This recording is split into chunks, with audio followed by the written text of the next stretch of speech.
Halo semuanya, selamat datang di sesi bedah materi kita kali ini. Pernah kepikiran nggak sih kalau belajar fisika tuh sebenarnya mirip banget sama bikin kue? Iya, beneran bikin kue.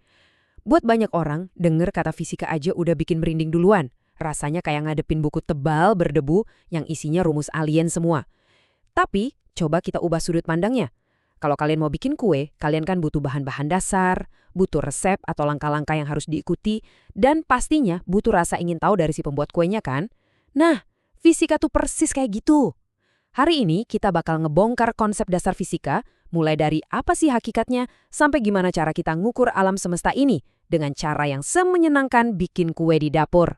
Kalau kita lihat definisi resminya, fisika itu cabang sains yang mempelajari gejala alam secara fisik, materi, energi, dan interaksinya. Kedengarannya kaku banget dan akademis banget ya. Tapi, mari kita balik lagi ke analogi kue kita tadi. Fisika pada dasarnya adalah seni untuk memahami bahan-bahan dasar penyusun alam semesta ini. Kita cari tahu apa energi yang membanggang bahan-bahan tersebut dan gimana bahan-bahan itu bereaksi satu sama lain. Jadi, fisika itu bukan sekedar kumpulan rumus mati. Ini tuh aktivitas yang hidup. Ilmu yang ngebantu kita paham segala hal di sekitar kita. Dari alasan sepele kenapa apel bisa jatuh ke tanah, sampai gimana smartphone yang lagi kalian pegang sekarang ini bisa nyala dan bekerja. Oke, mari kita langsung selami ini. Peta jalan kita hari ini cukup padat tapi seru. Kita bakal bahas apa itu ilmu fisika, terus kita kenalan sama alfabetnya fisika, cara milih alat ukur yang pas, seni membaca angka penting, sampai ngomongin soal toleransi kesalahan. Yuk langsung aja kita mulai petualangannya. Masuk ke bagian pertama kita. Kita mulai dari pertanyaan paling mendasar. Apa sih sebenarnya ilmu fisika itu, dan apa aja 3 pilar utamanya? Mari kita ambil langkah mundur sebentar buat ngeliat gambaran besarnya. Kita nggak bakal langsung lompat ke angka dan hitungan kok. Kita harus paham dulu fondasi yang nopang seluruh ilmu ini. Dan poin-poin ini ngejelasin dengan sangat brilian kalau fisika itu berdiri di atas 3 pilar utama. Ingat analogi bikin kue tadi kan? Nah, fisika sebagai produk itu ibarat resep dan kuenya yang udah jadi. Ini adalah kumpulan fakta, konsep, dan teori yang udah ditemuin sama ilmuwan-ilmuwan sebelum kita. Terus, fisika sebagai proses itu ibarat aktivitas kita di dapur. Nimbang tepungnya, nyampur adonannya, dan ngamatin proses panggangnya. Inilah yang kita kenal sebagai metode ilmiah. Dan yang terakhir, fisika sebagai sikap. Ini adalah jiwa sang pembuat roti yang penuh rasa ingin tahu, jujur, dan objektif pas ngelihat hasil kuenya. Entah itu nanti jadinya bantat atau mengembang sempurna. Ketiga hal ini benar-benar nggak bisa dipisahkan satu sama lain. Lanjut ke bagian 2 yuk. Kita sebut ini alfabet fisika. Kita bakal bahas soal besaran dan satuan, yang pada dasarnya adalah bahasa universalnya alam semesta. Sekarang coba kalian pikirin, gimana caranya kita ngomongin semua kejadian alam ini ke orang lain?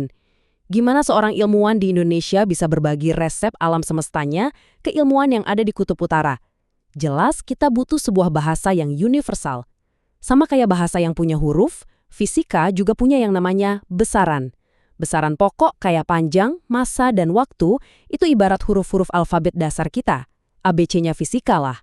Mereka ini udah pakem, udah ditetapin dari sananya. Sementara itu, besaran turunan kayak luas, volume, dan kecepatan itu ibarat kata-kata kompleks yang kalian rangkai dari huruf-huruf dasar tadi. Sebagai contoh, kata kecepatan itu kan dirangkai dari huruf panjang dibagi dengan huruf waktu. Logis dan gampang banget dipahamin kan? Tapi tunggu dulu, sebuah bahasa kan punya tata bahasa yang baku, biar orang nggak salah paham. Nah, fisika juga pakai standar universal yang kita sebut Satuan Sistem Internasional atau SI, contohnya meter dan kilogram. Coba deh bayangin kacaunya kalau kalian pesan 1 jengkal kue, tapi ternyata ukuran tangan si pembuat kue itu jauh lebih gede dari tangan kalian.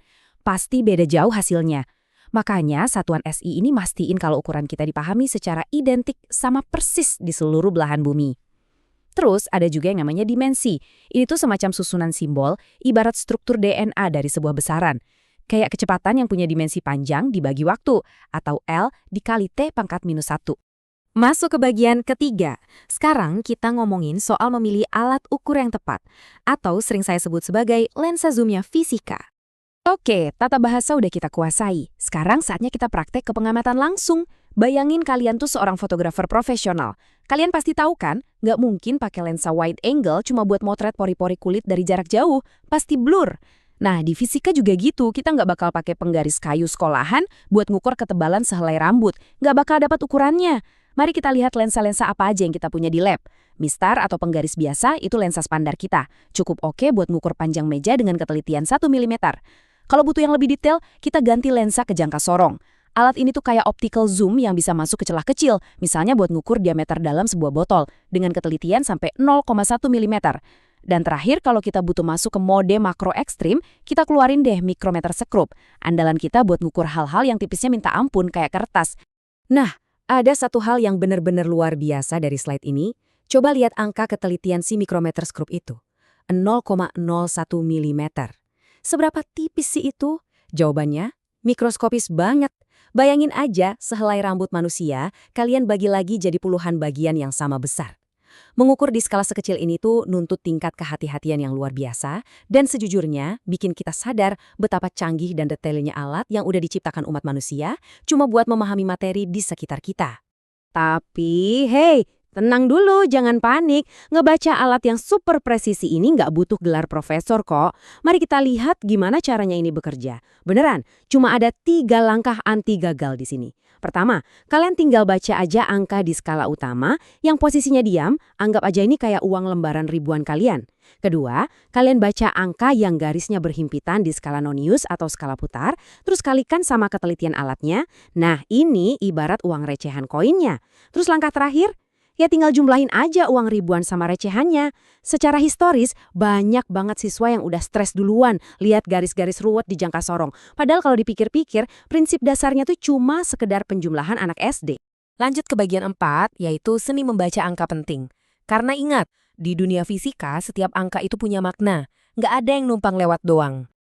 Setelah kita dapat angka-angka yang super akurat dari instrumen canggih tadi, kita punya tanggung jawab baru nih. Kita harus tahu cara nyatet angka tersebut dengan sangat jujur. Terus, apa sih sebenarnya yang dimaksud dengan angka penting itu? Gampangnya gini, angka penting itu adalah semua angka yang kita dapat dari hasil ngukur yang benar-benar jujur. Tapi coba perhatiin kalimat ini. 1 angka taksiran. Ini tuh rahasia kecilnya para fisikawan. Setiap pengukuran saintifik, secanggih apapun alatnya, pasti di digit paling ujungnya tuh ada elemen tebak-tebakan atau feeling dikit. Misalnya, jarum timbangan kalian berhenti sedikit aja lewat dari garis angka 2. Kan kalian harus nebak tuh, koma berapa ujungnya. Nah, di fisika, kita sangat menghargai taksiran jujur kalian itu. Anggap aja ini semua sebagai aturan dasar ejaan buat angka di fisika. Tujuannya apa? Biar kita nggak lebay, nggak melebih-lebihkan seberapa akurat alat kita. Aturannya masuk akal kok. Pertama, semua angka selain 0 itu pasti penting. Kalau ada angka 0 nyelip di tengah-tengah angka lain, misal 101, nah 0-nya itu ikutan penting. Tapi yang perlu diperhatiin, saat kita ngelakuin matematika dasar kayak kali dan bagi, hasilnya harus selalu ngikutin jumlah angka penting yang paling sedikit dari bahan awal kita. Kenapa gitu? Karena hasil akhir perhitungan kita itu nggak boleh kelihatan lebih sempurna atau lebih presisi dibandingin sama alat ukur kita yang paling kasar. Make sense banget kan? Kita sampai di bagian kelima sekaligus yang terakhir, toleransi kesalahan dan ketidakpastian. Atau gampangnya, ini adalah bukti dari ketidaksempurnaan manusia. Ngomong-ngomong soal ketidaksempurnaan, ada satu fakta ilmiah yang sebenarnya cukup puitis yang kalian harus tahu. Nggak ada satupun benda di alam semesta ini yang bisa diukur dengan kepastian 100% sempurna. Nggak ada, pasti selalu ada ketidakpastian. Dan itu yang kita sebut dengan toleransi kesalahan. Jadi poin krusialnya di sini adalah kita sadar betul dari mana datangnya meleset itu. Kita bagi jadi 2 kelompok. Kesalahan sistematik ini tuh ibarat timbangan berat badan di rumah kalian, yang padahal nggak ada orang yang naik, tapi jarumnya udah nunjuk di angka 2 kilo. Artinya alatnya yang bermasalah. Di sisi lain ada kesalahan acak. Ini hal-hal yang di luar kendali kita. Kayak tangan yang agak gemeteran pas pegang meteran. Atau kalian ngelihat garis penggaris dari sudut yang miring yang bikin ukurannya kelihatan beda. Ini disebut kesalahan paralaks. Ini murni karena faktor lingkungan atau ya keterbatasan kita sebagai manusia aja. Terus, ngadepin ketidakpastian ini, apa fisikawan menyerah gitu aja? Ya jelas enggak dong. Mereka justru merangkul ketidaksempurnaan itu dan menuliskannya ke dalam satu rumus kejujuran yang indah ini. Hasil pengukuran sama dengan nilai rata-rata plus minus nilai ketidakpastian. Di dunia sains yang sebenarnya, mengakui secara matematis seberapa melesetnya tebakan kalian, itu justru adalah lencana kehormatan.